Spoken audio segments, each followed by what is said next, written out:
This is an interesting panel for me to be on.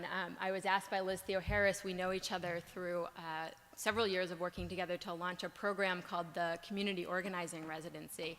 So my work is neither in the human rights field nor in the academic theological field, but it is with young people predominantly, although some people who are further along in their careers who are just making a move to become community organizers here in the US and to work on issues of domestic social justice. And so my excitement about the launch of this center here at Union was partly to see the work of the Poverty Initiative now be connected up with this larger sphere of work, and also to see Union, who I see as the bastion of this work in the US, have such an exciting new center. So I'm really glad to be here and excited to respond a little bit to what you both have said. I actually am going to, as Dr. Lamptey said, I'm going to throw away my notes and actually just respond to your question of how does this connect on the ground, because that's really the experience that my work is in. So as I mentioned, Liz Theo-Harris and I met when the organization I worked for, Bend the Arc, a Jewish Partnership for Justice, was launching a program that was interfaith. And as a Jewish organization, we sought out Christian and Muslim partners to help us at least be centered on three faiths, if not even broader in the early inception. And the participants in the program largely were folks who had not considered organizing as a career, community organizing as a career. Many of them were coming from pastoral education or from other fields, from education. And I remember most notably there was a participant in the first year of our program, a guy named Naeem Shah, who ran a foundation in California, who had been doing a program that I, at the time, thought was pretty similar to what we have in the Jewish community, what we call Mitzvah Day. He was running a program called Humanitarian Day in the Muslim community through a foundation called ILM, I-L-M. And Naeem had been doing this work for years, both as a volunteer and sometimes paid.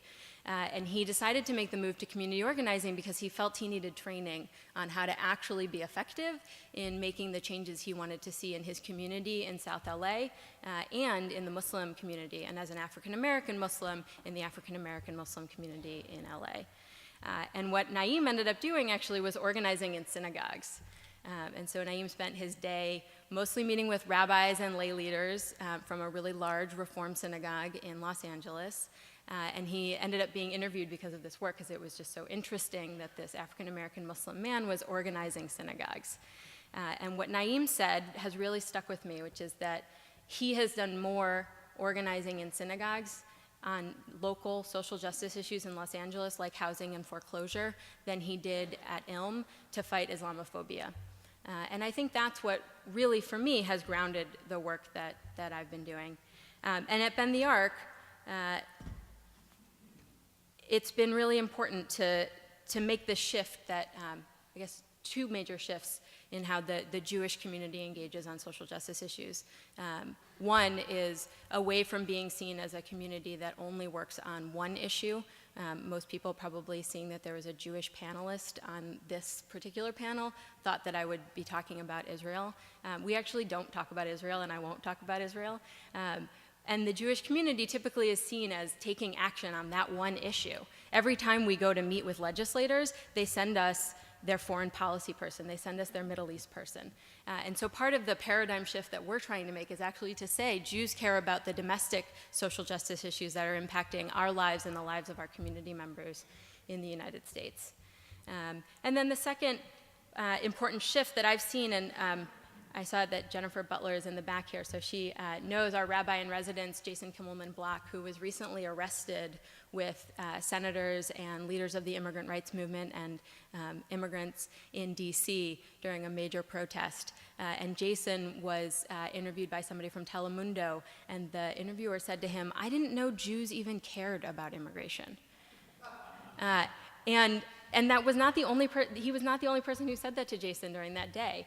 And I was shocked as somebody who I've always seen Jews as standing on the side of justice and rights in this country, that somebody would be so misled as to think that we didn't care. And that's the shift that I think needs to happen. And so the work that I've been doing as our deputy field director is actually building out local Jewish groups around the country who are organizing locally and on national issues. And one of the things that we've found is that, I don't know how many folks here are familiar with the recent Pew study about unaffiliation in the Jewish community. There was a recent population study that showed how high the unaffiliated rate is. And I'm actually one of those statistics. So I grew up in an interfaith household. My mom is what she calls a fallen away Catholic, although I would say she's more Jewish than my father. And my dad is a staunch atheist and doesn't understand why I work at a Jewish organization, doesn't understand what the role of organized religion really is, and actually probably would say that we're blurring that line between church and state by doing the work that we do at Bend the Arc. And yet I grew up in this secular home and came out somebody who actually wanted to be affiliated. I wanted to find a Jewish identity for myself. And we're finding that that's happening in communities across the country, that there are young people who are in their 20s and 30s who are finding their Jewish home through social justice, and that they're finding their place in the Jewish community by taking action together. I think one last thing that I just want to say that I reacted to, Dr. Lamptey, as you were speaking, was the idea that when we have this tendency to kind of gloss over our differences in order to take action, which I agree is not the way to deal with fundamental discord. But what I've seen, especially in the community organizing residency, is the deep relationships that people are able to build with one another and actually talk through that discord. And not for the sake of interfaith dialogue, but actually for the sake of their work, that they care about each other and they see their work for change in this country as bound up with one another's work. And so for that reason, that they feel they need to figure out what it is as they're looking at the face of somebody who's different from them and who may hold their religious beliefs so staunchly that they think that theirs is superior, to be able to really wrestle with it. So I'm happy to answer questions about my work, which is significantly different than the two professors I'm sitting with, and also happy to listen to this conversation because it's not one that I get to engage with very often. So thank you.